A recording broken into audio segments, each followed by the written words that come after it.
tidak merendahkan dirinya karena dia bisa kokoh dengan ekonomi yang dia raih. Sebelum diangkat menjadi nabi, Rasulullah SAW adalah seorang pedagang. Tuh, berarti kalau kita menjadi seorang pebisnis, pedagang, kita sesungguhnya sedang meraih sunnah Rasul atau kita meraih keberkahan nabi.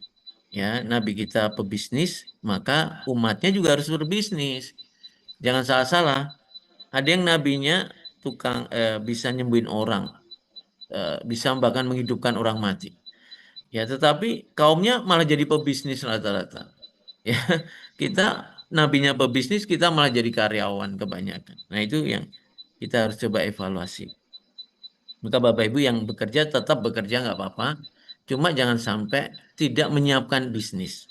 Nah, inilah kami mengajak bisnis, yaitu bisnis yang bisa membawa Bapak Ibu bolak-balik ibadah ke tanah suci. Sampai-sampai beliau Rasulullah SAW itu dikenal dengan gelar Al-Amin, orang yang dipercaya. Ya, Siddiq, Fatona, Amanah, terus Tablik.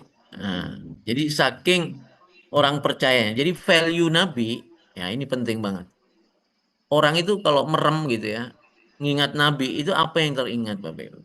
Coba tanya kanan kiri Bapak Ibu ya. Orang itu merem, ngingat nama Bapak Ibu, apa yang terpikir? Nah, itulah citra diri. Nah, Nabi itu value-nya lebih tinggi dibanding produknya, Bapak Ibu. Bahkan menurut eh, utusannya Bunda Khotijah, waktu itu belum menikah, Maisyarah itu, disebutkan Nabi itu dalam satu perjalanan bisa 3 kali. Jadi habis barang, jadi uang, dia ambil lagi, bahasa kita apa? Kulaan gitu ya.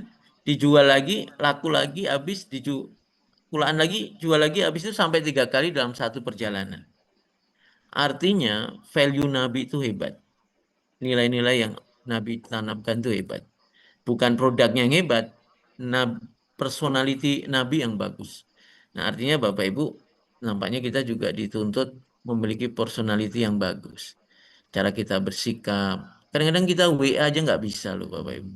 WA itu tiba-tiba langsung nggak kenalan dulu. Ya saya sering banget tuh. Bahkan saya sering banget, Min, Min, tolong Min. Ya, kayak apa aja, padahal kita punya nama. Padahal biasanya saya bilang, Bapak dari mana? Namanya siapa? Gitu. Tetap dia nggak kasih namanya. Jadi kita aja sopan santun WA aja nggak bisa loh kebanyakan kita ini. Ya tiba-tiba miss call matiin, miss call matiin itu maksudnya apa gitu.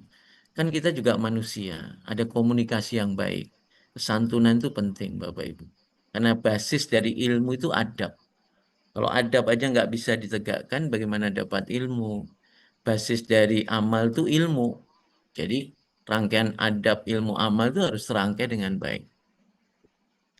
Jadi Allah menghalalkan jual beli, mengharamkan riba.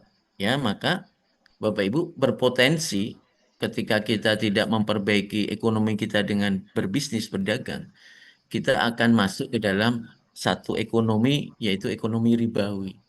Satu, karena kita kepengen instan, nggak mau kerja keras. Ya, akhirnya muncullah pinjam meminjam uang, bunga berbunga dan sebagainya.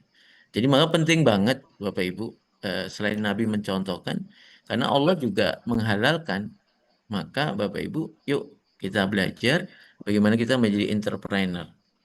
Niaga dalam Islam bukan sekedar mencari untung, nih penting banget, tetapi menjaga amanah, kejujuran dan keberkahan. Ini berat Bapak Ibu, tetapi ini resiko sebagai orang beriman. Ya saya pribadi udah 15 tahun berbisnis, tentunya banyak kesalahan yang saya lakukan. Tapi yang penting kita itu jangan mengulang-ulang kesalahan. Ya, karena kita kan serba penuh ketidakpahaman, penuh keterbatasan ya Bapak Ibu. Makanya penting banget kita itu belajar terus. Ya, jadi pondasi ilmu pengetahuan itu harus cukup. The power of knowledge-nya harus jadi ya supaya Bapak Ibu tidak dipermalukan nanti di depan konsumen, tidak dipermalukan di depan jamaah, karena Bapak Ibu nggak dihargai karena kurang pengetahuan. Sekali ditanya nggak paham. Maka penting banget kita pondasi ilmu. Rasulullah bersabda, tajirus sodukul amin. Nah, pedagang yang jujur dan amanah. Ma'an nabiyina wasiddiqina wasuhada. Coba. Mereka akan bersama tuh. Ya udah kadang-kadang kita kata orang jujur ajur gitu ya. Ya jujur ajur nggak apa-apa. Kalau memang harus ajur, tapi kita sama-sama nabi nanti hidupnya di akhirat. Kita sama orang-orang yang sodikun, orang-orang para pejuang gitu kan. Jadi penting banget Bapak Ibu orientasi. Ketika orientasinya tidak jelas, maka kita akan bingung.